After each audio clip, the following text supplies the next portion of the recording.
Hello, everybody. I am Jeannie Walters. It is Friday, which means it's another Experience Investigators Ask Me Anything webinar. We are so happy to have you here today. Now, today we're talking about customer interviews. We released a new article and we also have a brand new downloadable for you all about customer interviews. Our customer interview guidebook can be downloaded using this link, bit.ly/CI guidebook. And we also have, tips for you today to help you use that guidebook. So at the end of today, you should be really prepared for customer interviews. Now, of course, that guidebook is part of our Year of CX. And the Year of CX is what we're doing to release free tools. All of these tools are free to download so that you can improve your customer's experience. So every few weeks, we release a new download like today. So if you have not yet signed up for Year of CX, please check that out at yearofcx.com. There are several things already available for you, like our customer experience success statement workbook, our customer experience mission statement workbook. We have a customer journey mapping template that's interactive that you can use. So all sorts of resources to help you improve your customer's experience. So as we get started today, just a reminder that we do these every Friday. So if you want to make sure you don't miss anything, sign up at YouTube for subscribing to these, or you can just follow me, Jeannie Walters, on LinkedIn. We're here every Friday, either live or recorded. So new content every Friday is our promise to you. And as always, we have David Hornreich, our Director of Marketing here. David, how are you? I'm doing well. It's Friday. It's sunny in Seattle. Who could ask for anything more? And it's sunny in Chicago. So that doesn't always happen. But yeah, it's a beautiful spring day. So I hope it's a beautiful spring day wherever you are. As we get started and jump into the content, please feel free to add where you're joining us from, ask questions, all of those good things. But I think I'm going to go ahead and get started. Anything to add, David? Let's do it. Yeah, keep those questions coming during the course of this, if any come up, and we will get to those in the Q&A session at the end. Excellent. Well, let's talk about customer interviews. So, why are we even talking about customer interviews? That's one question. It's because I have found that this is a really powerful tool to add to all of your other research methods. So, your surveys, your feedback mechanisms, your journey maps, all of those things. And that's what we're going to talk about today. So, for those of you who don't know me, I am Jeannie Walters. I have a company called Experience Investigators. And we've been around since 2009, helping organizations improve their customer experience to drive better business results. So we do that with a lot of different methods, with customer journey mapping, with service blueprinting, with all of these techniques and tools. But then we also do things like workshops and training and speaking. And of course, in today's world, we're doing a lot of that virtually. So feel free to reach out. We love hearing from you. We're all over the web. And I am always pleased when people tell me that they learned something. So if you learned something today, please let me know that too. So today we're going to talk about customer interviews. And sometimes when I bring this up, people say things like, well, we don't have the capacity, or we already do surveys, or things like that. And what I want to highlight here is that the reason I'm so passionate about customer interviews is because it allows us to really listen to customers in a very low-tech way. It's something that any one of us can do. We can train people how to do this. It's a way to connect one-on-one with customers that can give us a lot of insight, but also it's a moment of engagement. It's a way to connect with customers. So the act of interviewing is not just about research, it's an act of engagement as well. But this can also be a key step in the work we do around customer journey mapping, around building customer personas, around diving deeper into those issues that we discover during some of the research that we're doing or that we happen to know about. So today we're going to talk about some of the common questions that we get around how to conduct customer interviews. And the first question we get a lot is how many customer interviews are enough? And my answer might surprise you because I take a little bit of a contrarian view on this. Who should be interviewed? What or how should participants be invited to the process? How long should interviews be? And what questions should be asked? We're going to go through all of these, as well as an important question that's sometimes easy to miss, which is what do we do after the interviews are over? So let's start with that first question. How many customer interviews are enough? So when I look at customer interviews, I think of them as supplemental to all of the other things that we're doing.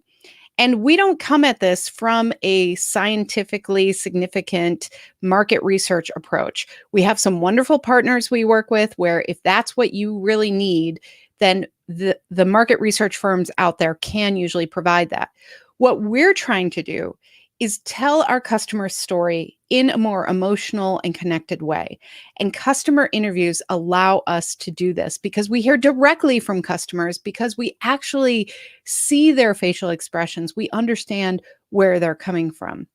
So my point here is don't aim to have that statistically significant group. Instead, really zero in on a few representatives and really, really listen to them. So let's talk about who to include. If you are looking at customer journey maps, one of the great things to do here is to include what customers have the story that you want to tell. Look for, okay, if we are trying to tell this story in our customer journey mapping efforts, let's reach out to the customers who have shared these stories, who actually represent that group. Also, make sure that you look at those highs and lows of the customer journey. There are customers who have experienced those highs, who are your best customers, who have so much to tell you about what went well. And you also have customers who can tell you what went wrong and why they were in the lows of that journey map. And then we also want to look at who the map is for, what are those personas that we think were represented, and bringing customers to validate the map that we had. So interview customers about their actual experience, comparing that to the map in order to validate what we think we know.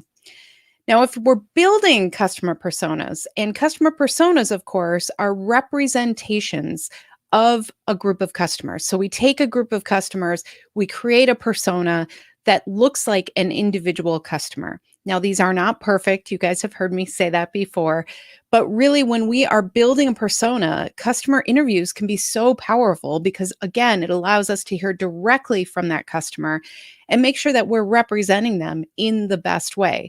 So interview a group of customers who share those characteristics, who share those goals, and really help them define that persona, as well as interviewing specific customers who reflect the persona in development, and listen for personality traits, listen for the phrasing that they use, listen for what they say about their goals, and use all of that language in the persona. So you're really reflecting back the customer that you've interviewed, as well as bring in and validate that persona as well. And you can also look to the anti-persona. Now, for those of you who don't know what an anti-persona is, this is kind of the opposite of the persona. We talked about this in one of our webinars where we addressed building personas. So you can go check that out in the playlist. But when we are looking at how do we represent our customers, we have to go ahead and ask them. We have to get to know them. And that's what interviews can really allow us to do. And then finally, if you're diving deeper into a customer challenge, let's say you know about something, you know something is not going great for customers, you want to interview the customers who, first of all, brought that to your attention. Because if you have people who are complaining, that means that they are invested enough emotionally and otherwise in the experience itself to actually tell you. Because as you know, about 95% of customers won't complain. They will just leave. So those people who are bringing up issues for you, interview them, ask them what their experience was really like. That again serves two purposes. It allows for more research and for you to really listen to them. It's also a moment of engagement and can be a moment of empathy so that you can build that relationship with that customer as well. Sometimes that doesn't always happen. They're not willing to build that again, totally understandable, but make sure that you give an opportunity to do that. And then interview customers who have similar journeys, but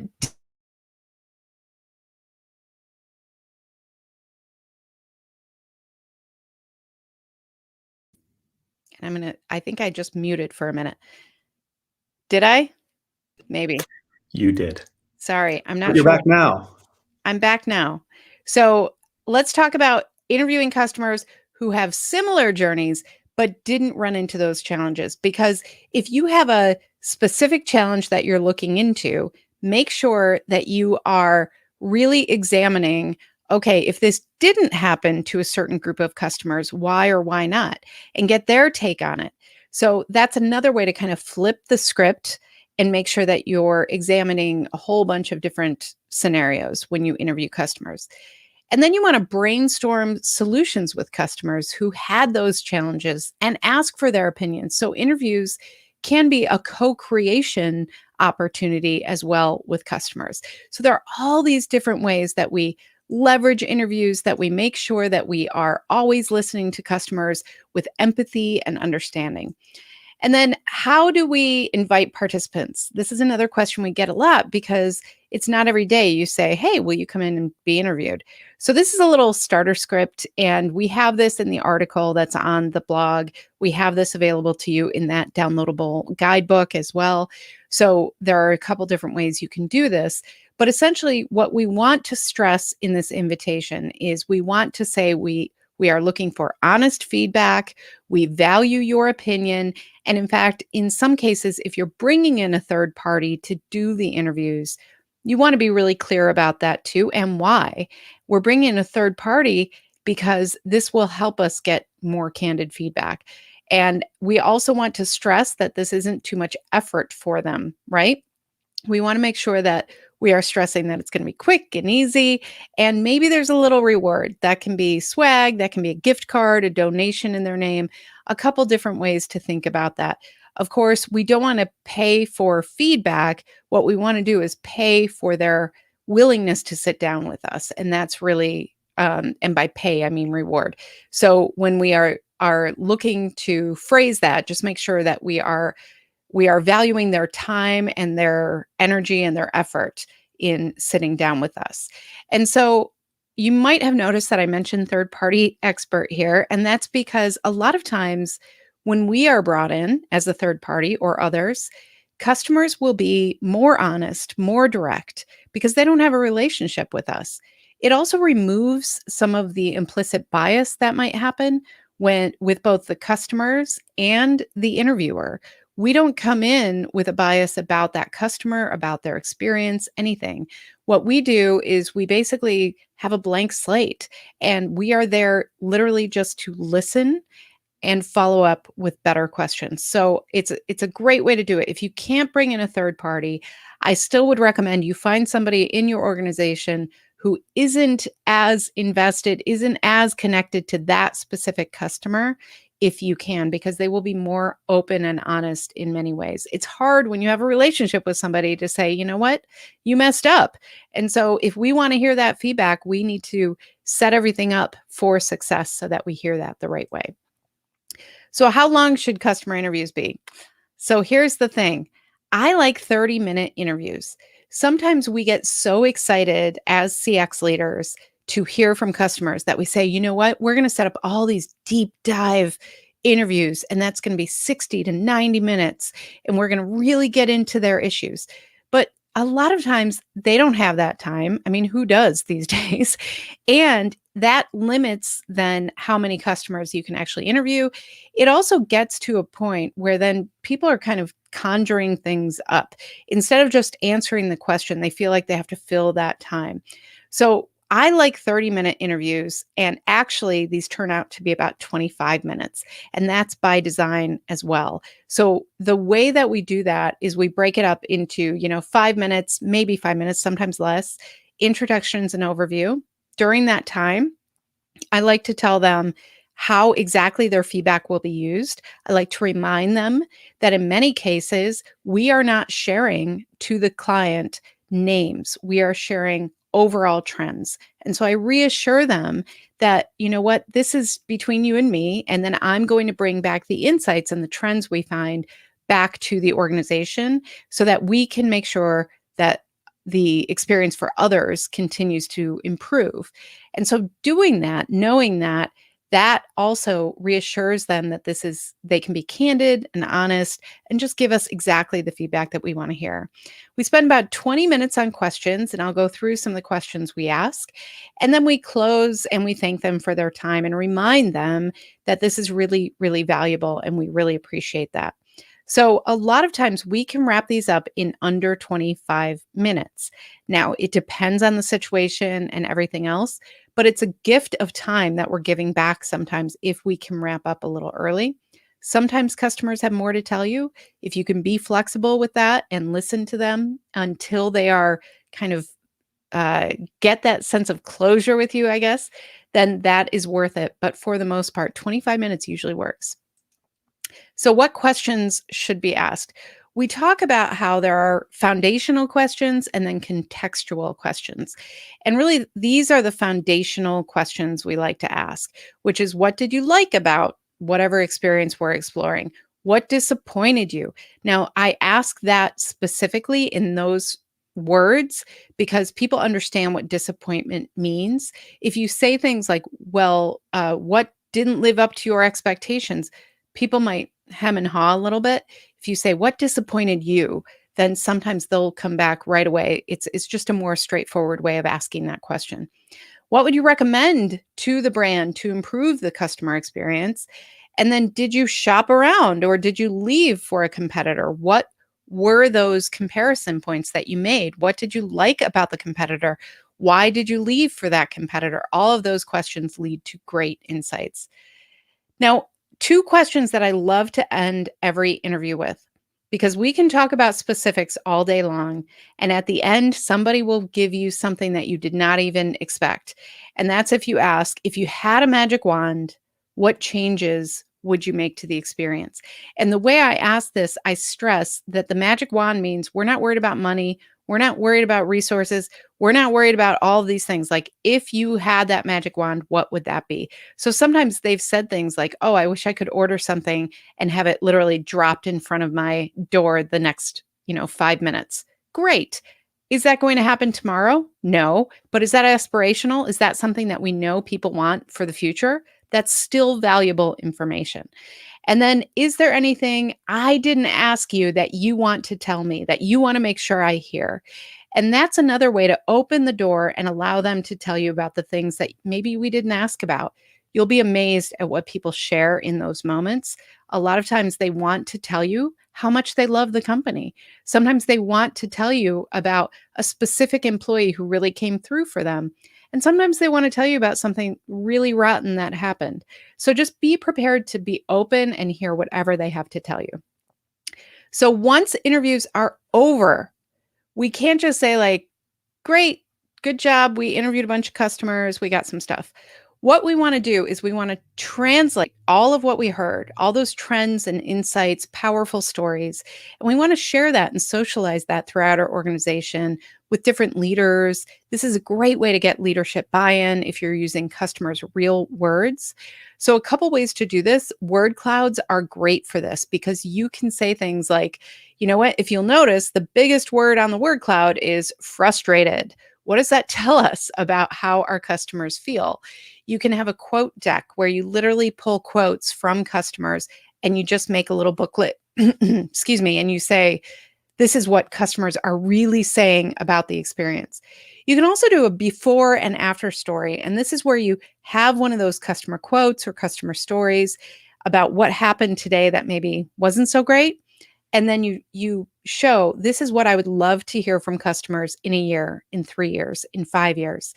That's where you can get into some of the magic wand stuff. You can also start saying, we don't want frustrated to be on the word cloud as the number one thing. We want delighted, or we want exceptional, or we want whatever word that is that triggers your team to really understand the power of these kinds of positive emotions. And then you want to take more action from these interviews. It's hard. These are never done standalone. We don't say, like, let's interview 2 customers and make a bunch of decisions. These are supplemental. We want to make sure that we are combining this into our overall customer experience strategy and around our overall customer research. And so what that means is that we're going to look at, okay, we heard this one thing from several customers. We don't really know what that means, or we don't really know what the root cause is. Why is this happening? You want to dig into those things. You want to get more research. Maybe you want to find more customers who have had that experience and interview them. Maybe you want to do a journey map on it. So all of these different things can kind of build on top of each other. And you want to connect with those specific leaders who have influence over that part of the customer experience. So if something's going wrong in product delivery, now is your time to start building that bridge with the product delivery team and say, hey, we're finding some things out. We want to share these with you. Let's work on how to improve this for the customer. Let's bring in customers. Let's make sure that we're continuing to interview, all of those things. And then you also want to make sure that you close the loop with the interview participant. This is weirdly overlooked a lot, but really what we want to do is not just say that we value their time, but show them that we value their time by thanking them with something, some sort of recognition or reward of, a handwritten note from a leader can go a long way. Thank you for your time. Thank you for sharing your experience with us. You can do things like send them swag if they have a good relationship with your organization. I would not recommend this for those complainers. Don't send swag to them. But if you are, interviewing folks who are praising the company and saying how much they love it, send them a box of swag and say, here's a water bottle, here's this, here's that. And this is, we so appreciate you and you being a customer and sharing your experience with us. You can also do things like a donation in their name to charity that maybe they care about, or maybe a charity that the company supports. You can send them gift cards. You can do all sorts of things. But closing that loop is really important. And honestly, those handwritten notes, those personal, genuine pieces of communication, they go a long, long way to show gratitude. So don't forget about those. A few more steps for you as you embark on customer interviews. Number one, develop trust from the start. That means that you reassure from the beginning, here's what's going to happen. Here's my role. Here's why we're asking. And here's why your honesty matters and why you will be protected. Some customers really don't want to rock the boat. They really don't want leaders to know what they have to say because they have relationships with people. So if you need to reassure them that you can protect them, let them know that. Develop that trust from the start. Probing questions are the key. So those foundational questions are where we start. But if somebody says something and they don't go into the detail that you want, that's when you need to ask a follow-up. You need to make sure that you're getting the information and allowing them the space to really tell their story. We want to keep it consistent and centralized. And what I mean by this is when we get feedback from customers, we want to make sure that's all going into one place. Now, sometimes what this means is we collect it in, pretty rudimentary ways, a spreadsheet or a PowerPoint deck or a Word doc. And then we start looking through that and making sure that we are identifying those trends, that we're looking for those words that people are using over and over, if there are certain stories that show up and are repeated, things like that. So just make sure that we are really everything is going to one place. Even if you have multiple people conducting interviews, make sure all those results are going to one place. And then if you have lots and lots of resources, first of all, congratulations, because not everybody does. But observational work, which is the idea of, going home with the customer, going to their place of work, really looking at how they're using your products, how they're using your services. That's something that you can really zero in on as well.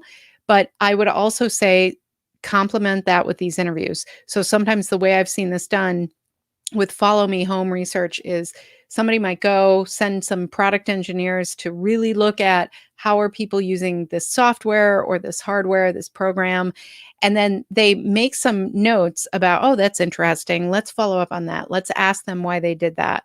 And then you can start asking other customers those questions too. Are they doing that in the same way? Are they using these workarounds or things like that? So again, this all complements each other and really gets to a place where you have robust and emotional and enriched customer data instead of just numbers, which is sometimes what we fall into. So when we talk about developing trust from the start, customers do feel kind of obligated to tell us what we want to hear. So make sure that you are really protective over their information, even within your small circle.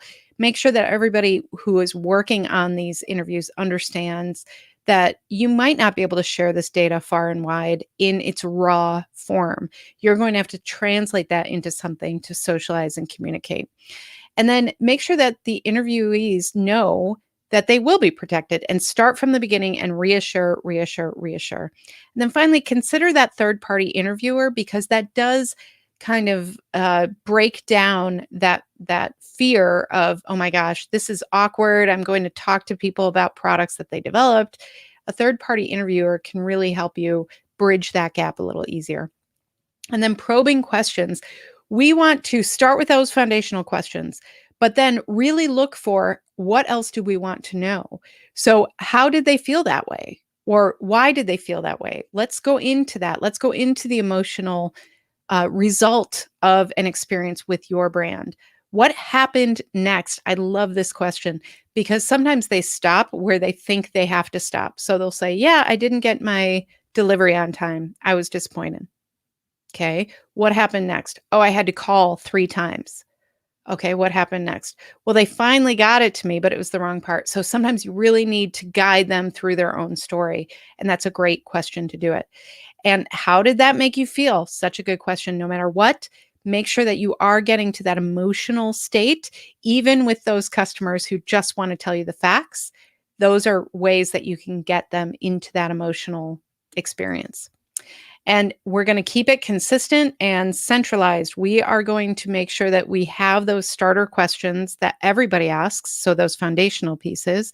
And then we're going to gather all that feedback in one place so that we can review it and make sure that we are pulling out the right trends, the right insights, and we're not leaving any interview just off somewhere in a silo. And if you do have those resources, Follow Me Home is something that can be really, really powerful. But again, it has to be supplemented. I think sometimes we fall into this idea that one research method is king. And I'm here to tell you that it's not. Everybody is nuanced. This stuff takes time. We want to look at that objective, survey driven, metrics, results. We want to look at all of those. We want to look at the verbatims from surveys. We want to take that one step further and get to know a customer one-on-one in an emotional and eye-to-eye way. That can be really, really powerful. So essentially, customer interviews are a conversation with a purpose. And so when we're looking at this, we have to remember to go back to consider what are our goals here? What are we really trying to find out? And then drive everything with that.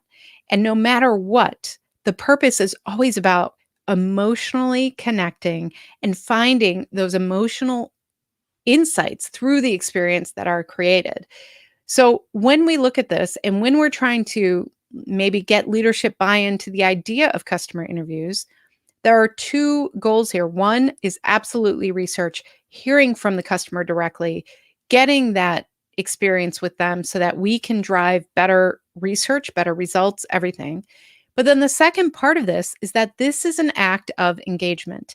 This is a way to connect with customers, with former customers, with upset customers, with almost customers.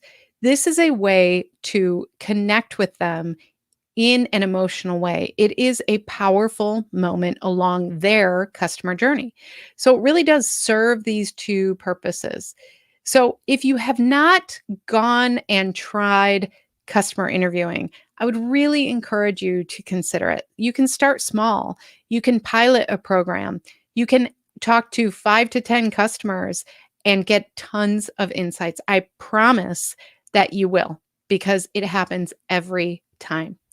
So at this point, I would love to hear from you. I would love to hear your questions and say hello to some of our regulars here. And if you have done this, I'd also love to hear about that too.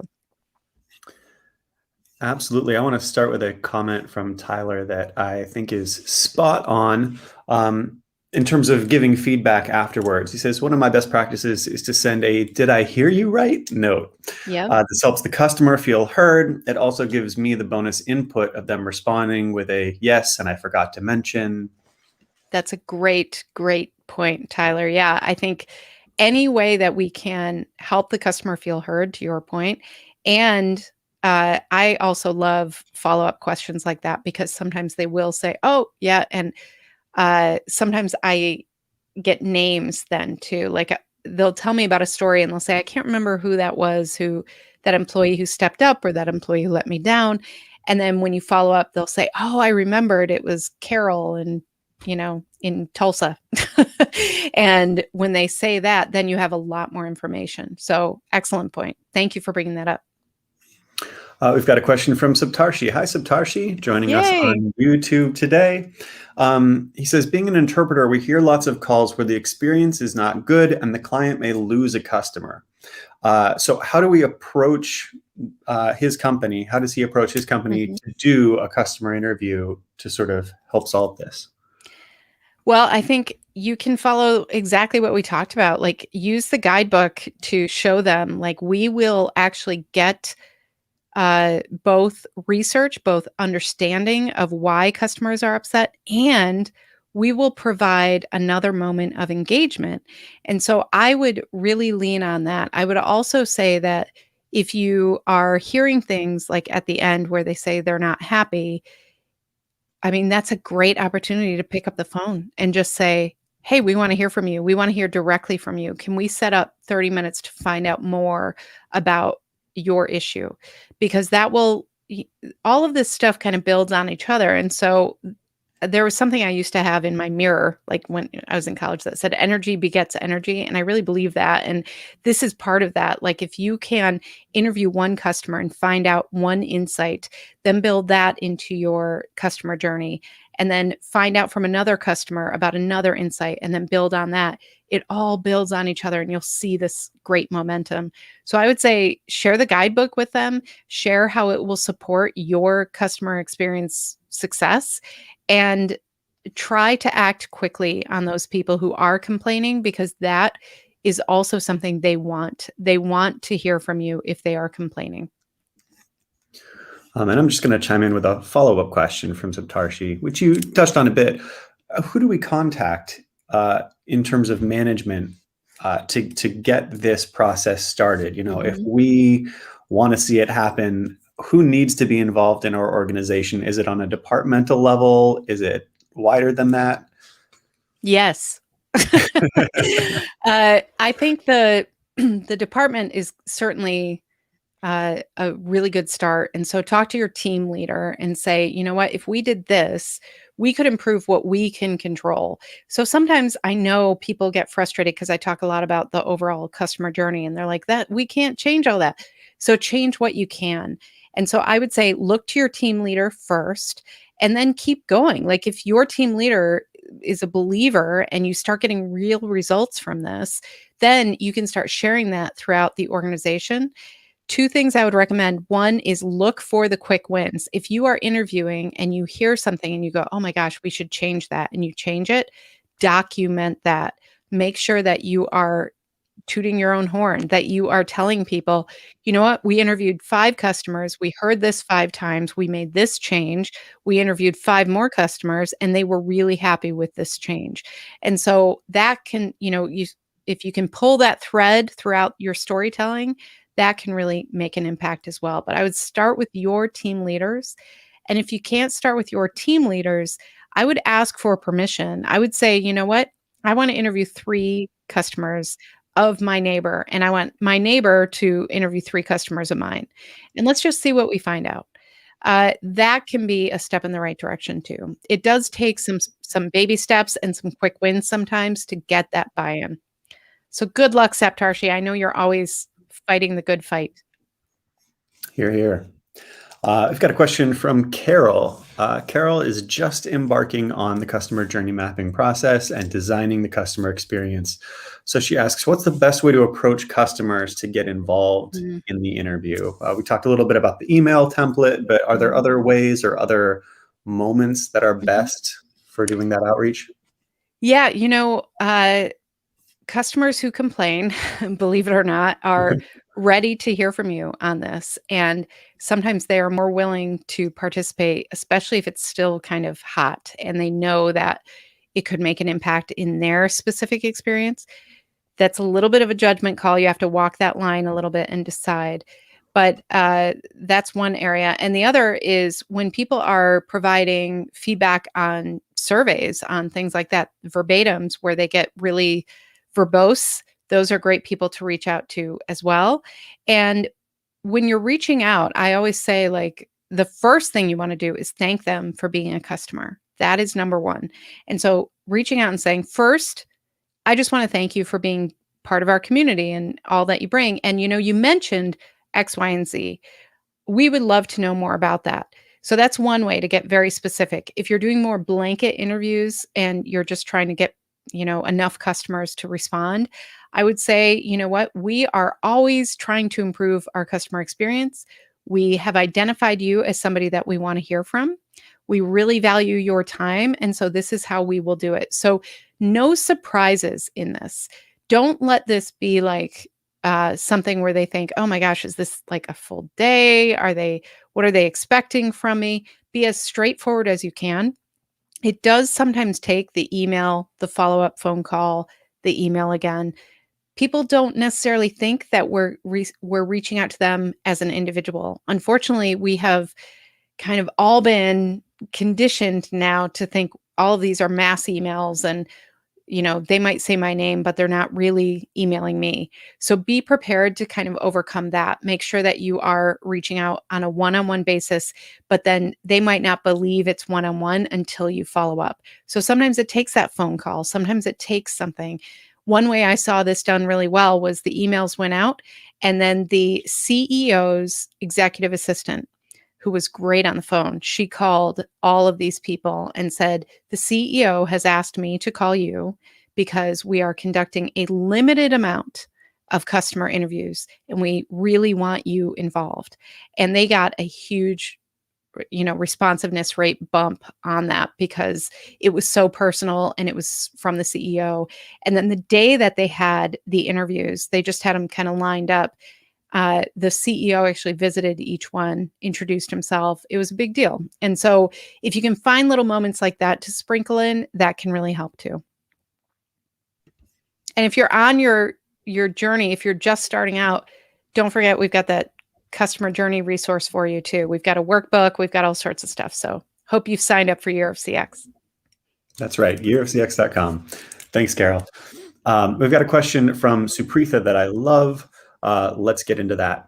So in a B2B context, and Supritha, if I'm misinterpreting the question, let me know. But in a B2B context, every organization has people with various overwhelming job titles. Isn't that the Mhm. truth? Plant analyst, plant engineer, plant operator, etc. So how can we best know whom to engage with for these user interviews? Who do we actually want to interview? Mhm. So this is really about who is your customer and what do you know about them? We have to start there. And so when we are looking at who to bring in for interviews, a lot of B2B organizations, what happens is you have somebody who signs the contract and the check, and then you've got all these end users, right, who are just out there. And so what I like to do is reach out to managers, to leaders, and say, who uses our product the most? Who would have the most engagement with what we do?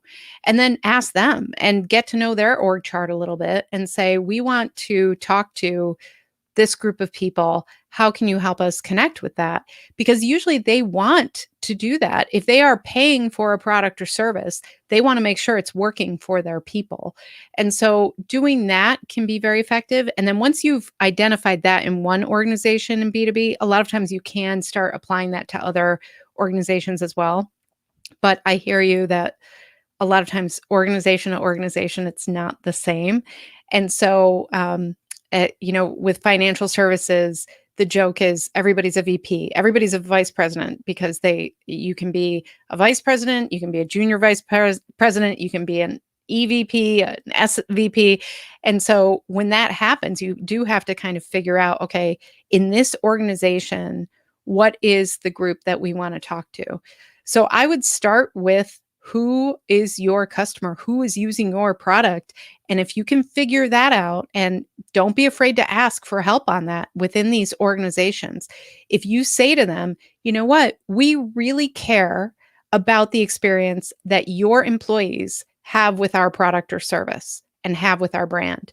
And so because of that, we are initiating a whole customer interview program, and we want to include your employees because that's how important you are to us, client. That can go a long way. So good luck with that. I know it's challenging, but remember, we're not talking about huge numbers here. This isn't about getting, hundreds and hundreds of interviews done in a short amount of time. This is about figuring out how can customer interviews complement and supplement the work that you're already doing. How can you use interviews to either drive forward more research or supplement the research that you're doing? So if you can narrow down your scope a little bit, that can help a lot too. Some of the feedback that we've gotten on this article is all around so few interviews. Can we do more? Can't we do more? There was one question that I think is really interesting, and I'd love to hear your answer on. They ask, what if we did ongoing interviews? For example, having a quota of 8 interviews to be conducted each month. So by the end of the year, we've conducted nearly 100. Is that a good practice to get in the habit of? I mean, I love that. I think if you have the resources, go for that.